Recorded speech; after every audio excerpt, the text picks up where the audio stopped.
Good afternoon. I'd like to talk about the research I did over the summer at Chapman University and the experiences I had along the way. The overarching focus of our research was on the cannabis retail environment and its potential effects on communities as a social determinant of health. And in order to do that, we focused on two things mainly.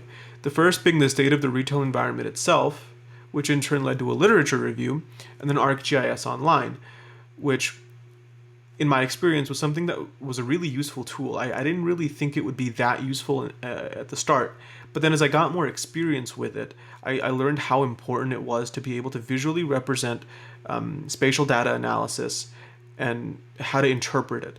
And that in turn led me to figure out how to use story maps in order to make these visual representations of data in a way that even people that aren't familiar with statistics would be able to clearly see these relationships visually represented.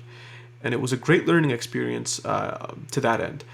And then pivoting back to the literature review, I learned a lot about a literature review, how to form the protocols to make a literature review, how to manage the citations for a literature review via software such as Zotero, which was a great experience to me because I knew none about this prior, and learning about it made me feel as if I was more aware and more connected to the research that I was reading, because it felt as I was making these connections in my mind where it was like, oh, I can see why they formatted it this way, or they followed the JBI handbook. I can see why certain decisions might have been made in these papers, and I can read along better, and I'm able to understand things more at a deeper level.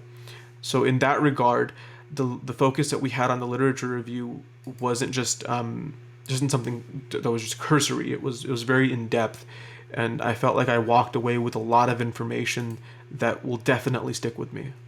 And I would say that regarding the whole experience itself. Thank you for your time.